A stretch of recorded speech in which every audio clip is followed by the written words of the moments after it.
And now on to part 2 of the quad built-in bunk beds. It's time for the fun stuff. We're finishing the build today with work on the rails and ladders. Let's get started. I really outdad myself on this one. The rails and ladders for this bunk bed are going to be built with some beautiful curly Quartersawn white oak that I got from my local sawyer. Any hardwood project starts out with board selection and rough cutting your stock. Shameless plug, and I guess a little bit of an update on the circular saw Shootout I recently released. Spoilers, the Milwaukee won. Milwaukee has since added a left-handed sidewinder version of the winner of that Shootout that for me is now the best cordless circular saw on the market. I dropped an affiliate link to this in the description, but anyways, I use this saw to break down this beautiful hardwood before milling. This is also the first project in my new shop to properly break in my new Laguna helical head joiner and planer. A common misconception on helical head tools is that they only deliver smoother finishes. While they do deliver a smoother finish off the tool, there are also other benefits. For me, the biggest benefit of upgrading to a helical head industrial tool is the smaller chip size for better dust collection, the longer life of the teeth, and the ability to handle wild grains like this curly Quartersawn oak. I've been thinking of doing a more in-depth video comparing these industrial tools to more typical weekend warrior DIY variants of these tools. Let me know in the comments if that's something you might be interested in watching. With the stock milled and the dust collector now emptied, but not thrown away mind you, white oak is great in the smoker. It's on to getting all of my pieces to their final dimensions. I'm going to be selling plans for this project on my website if you want specific dimensions for all this stuff, but I'll try to get you all the info I can in the video. There are only a few critical dimensions in cutting all these pieces to their final width. One is the top rail and spindles need to be cut to the same width, so don't move your fence. 2, the bottom rail for the bed rails needs to be 2.5 inches to properly register onto the bed rail that we wrapped in MDF in the previous video. And 3, the sides of the ladder should be left long and cut to length at the end. I promise you, no matter how good you are at trigonometry, unless you cut it to match, you'll be just a little bit off. Beyond that, I just tried to maximize the yield from each board and ensured that all the dimensions looked aesthetically pleasing in the end. Before cutting anything to its final length, I quadruple checked my Rockler miter sled for square against the blade. To do this, I referenced against the square in my shop right now, which in this case was a new Milwaukee aluminum Carpenter square that I've been testing out. I then used the flip stop on my miter sled to batch out the spindles and steps for the ladder to exactly the same length. You typically want a child's ladder to be around 18 inches wide with 10 to 12 inch step spacing, and the guardrails on the bunk beds should be at least 5 inches above the top of the mattress, but I went with 12 because my girls are crazy. Next, I built a jig for cutting the subtle curves into the ladder steps. I used a couple of finish nails to define my arc, then I used a cheapo ruler to define my curve. This curve is not just for aesthetics, but also to prevent kids from bumping their knees as they climb. I used a couple of scrap pieces of MDF to create a saddle for the steps, so I could get consistent placement of each piece within the jig. I then took the jig to the bandsaw to cut my curve before sanding it smooth for more consistent results.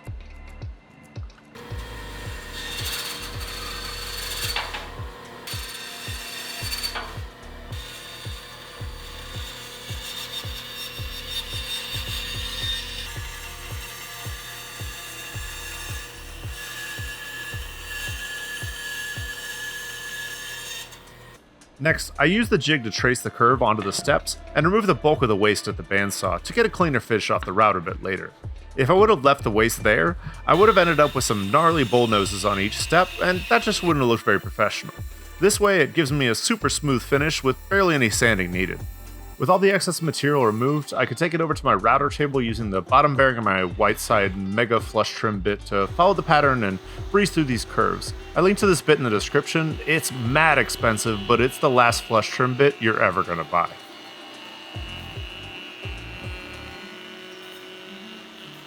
Continuing with the ladders, it was time to set up the dado stack. I used a piece of scrap MDF to dial in my dado stack so the fit was snug before sanding. This way, after sanding, everything would fit together perfectly. Taking your time to get your dado stack dialed in will make cutting dados a breeze and add tons of strength to your ladder.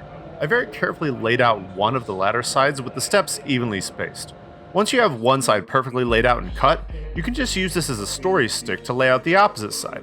Just remember, each side of a ladder is mirrored to the opposite side.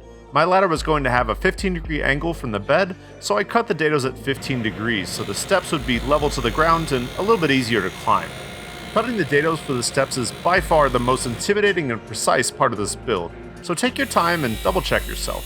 Your patience will be rewarded. Next, it was time to cut the ladders to their final dimensions and add a little bit of visual interest. When trimming them to final length, you'll want to take a little bit off the top and the bottom to maintain proper step spacing. I then traced out the curve I wanted onto the head and foot of the first ladder, and used this completed rail as a template for the others. You could do this at the router table, but since they were a bit large and unwieldy, I chose to do it at the bandsaw and just sanded to my lines.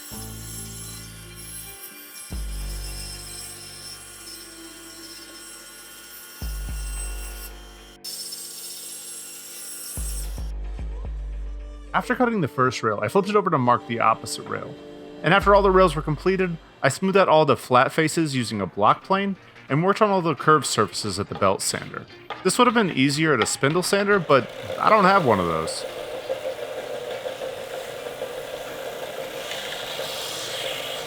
With the ladder complete, I started working on the rails. I started with a dry fit to figure out just how high I wanted to make them.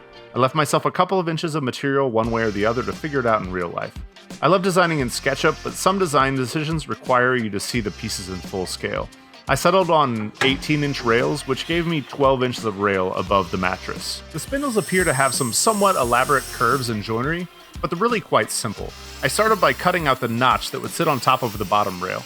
This needed to be 2.5 inches deep with about 5 inches of overhang for the architectural detail.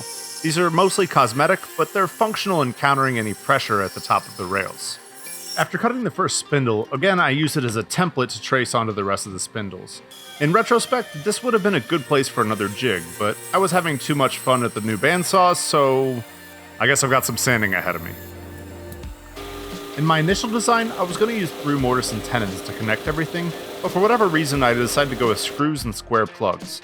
I angled the mortising bit on my mortiser at 15 degrees on the ladder rails, so the plugs looked like through mortise and tenons anyway.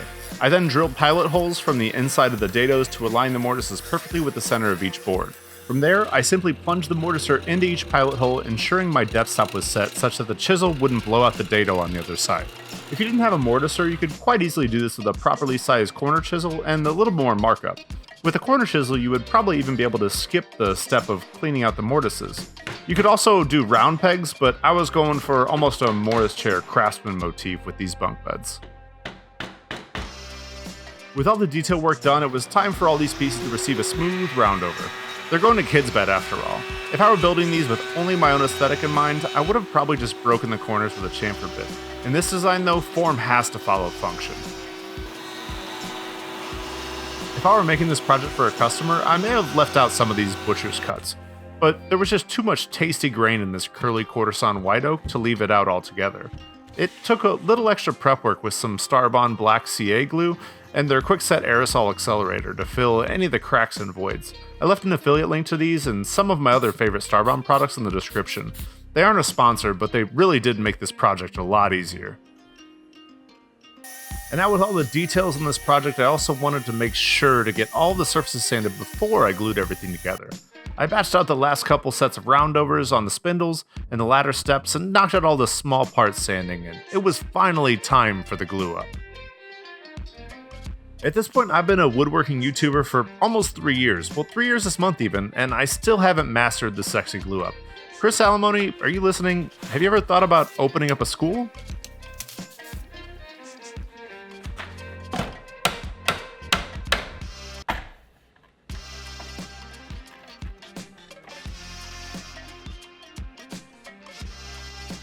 After the glue set up for about 30 minutes on the ladders, I drove in some spiral threaded dowels, otherwise known as screws, just to kind of keep everything snugged up to dry.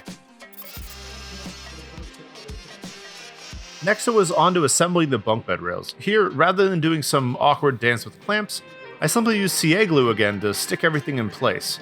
After that I was able to tip the whole assembly over and drill the pilot holes comfortably from the side and countersink everything easily. From there it was simply driving in a few screws to lock everything together, and the bottom's all assembled. The top was a little bit more finagling, but still no big deal. I started by pre-drilling and driving screws into the two far ends, then came back and attached all of the middle spindles. With this lapped assembly and all of this white oak, these things are strong enough for me to sit on. And that's going to come in handy with all the plugging and flushing of all these square pegs. I adhere the pegs with, you guessed it, CA glue and accelerator. The accelerator is mainly to keep uncured CA glue off my Dozuki and out of my block plane when I go to flush these pegs. Went surprisingly quickly plugging all the holes in this project, and they turned out looking super clean, almost like the through mortises that I initially designed.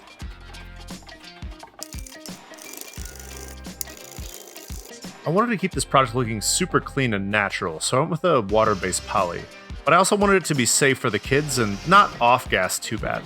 This is my first project trying out Vermont Natural Coatings Poly Wave Finish. It's a water-based poly that is a derivative of a cheese byproduct. This is probably going to be one of my go-to finishes for that clean, natural look with beautiful woods like this. It really turned out great. It dried really fast, and within a few minutes there was no smell at all. I applied 1 coat of their UV blocker and 3 coats of their Polywave product. I'm very confident in the finish and it dried very hard, but we'll see how it holds up over time. And now it's just time for final assembly. This design is designed to go together super easy once everything's assembled. All the holes and countersinks are already there. It's just a matter of driving in a few screws and plugging a few more countersinks. Those architectural details also help with alignment to get you a perfect fit.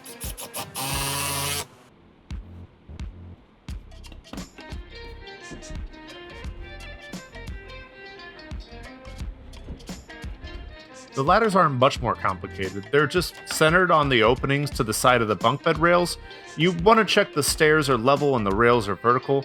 Then the whole thing's attached with 4 countersunk 3 1/4 inch screws. You could attach these less permanently with some steel hooks over the side rails, but I didn't want them to scratch up my paint job. And now all that's left is to show it to the kids. Yay! Yeah. Superhero! I'm a superhero! Are you careful, Daddy? Good job.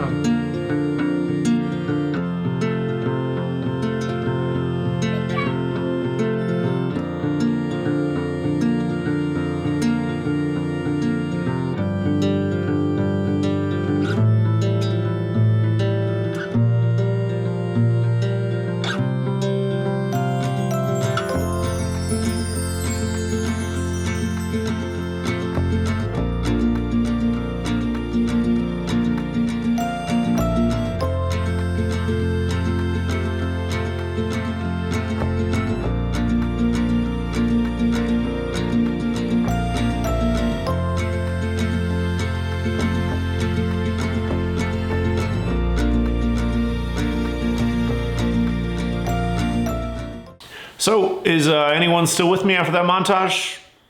Anyone? Cool. Well, if you're still here, thanks for watching today. I really appreciate you guys hanging out with me. Be sure to like and subscribe if you're into this kind of content and want to see more of this. Special thanks to all my patrons. I'll scroll those guys right here real quick. You guys have been with me a long time and I really appreciate it. If you want to check that out, go over to patreon.com and check out WoodWork.LIFE. I'd really appreciate your support. Again, thanks for watching, and remember to keep your tools sharp and keep your mind sharper.